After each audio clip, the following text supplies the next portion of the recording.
died. Well, my uncle used to love me, but she died. A chicken and chicken till it's looking good fried. Deep on the sunny side. My uncle used to love me, but she died. Well, my uncle used to love me, but she died.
Здравствуйте, я бы хотел купить сок, но я не могу продать вам сок. Почему? Потому что вы умерли.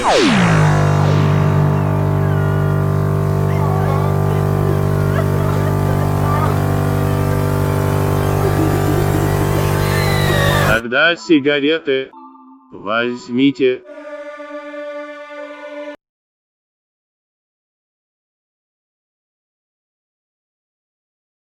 A cannibal is a sick, lazy hunter. If everyone hunted at the same time, all the animals would be dead. A good hunter would not kill a human because he is not a cannibal. Humans should not eat human meat.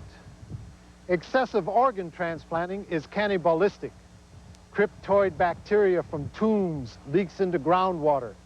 We shouldn't sleep in fear with thousands around.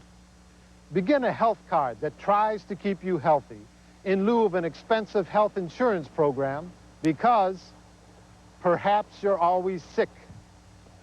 Teach the telepath to those who can hear it. Those who have dreams, teach the telepath to those who can see it and can hear it. Less telepathic harassment. The promised land as temporary quiet enjoyment, those who own their children, is cannibalism.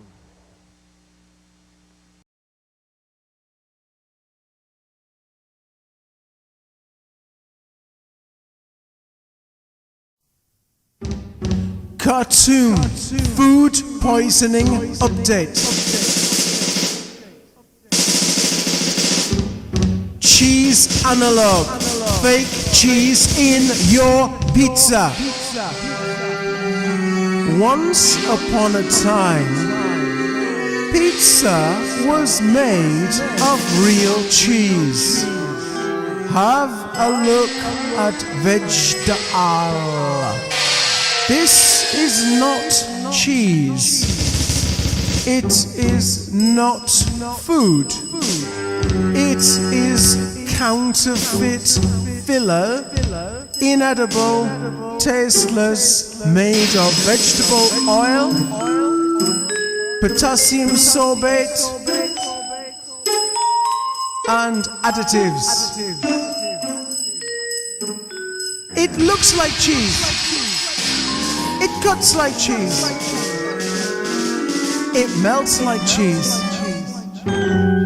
It isn't cheese. What is the effect on the human body of eating tasteless wax that's meant to be cheese?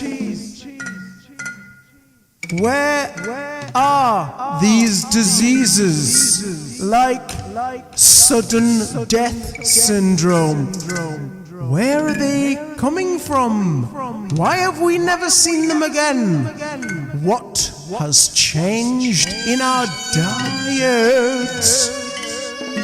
Cheese analog or cheese substitute is in a multitude of products. Cheese pasties, cheese pies, pizzas, cheese sticks, cheese triangles.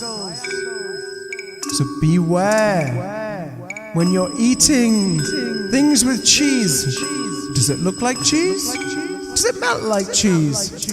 Does it texture like cheese? Or is it cheese analog? Inedible, rubbish, rubber, hiding cheaply in the pizza, saving money being sold when it's shite.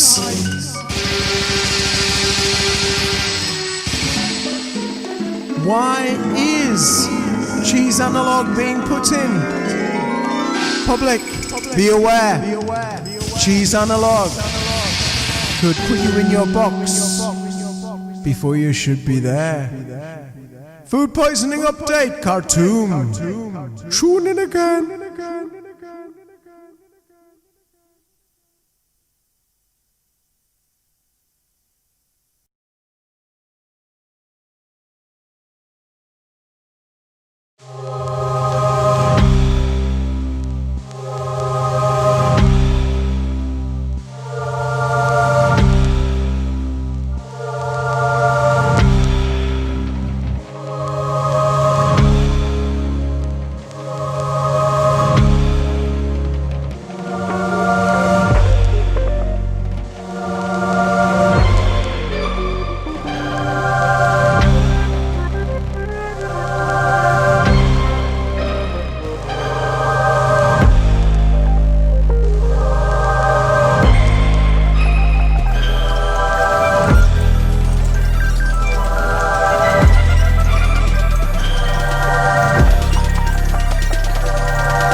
Peace.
TRW Remeless Replay Ratage RX JF Explicit Flame J6 Phone Stars AVN Playboy ISSSP Anonymous W Sex Chaining Coach Nuclear 20 Subversives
10That's when the cannibalism started. What was that?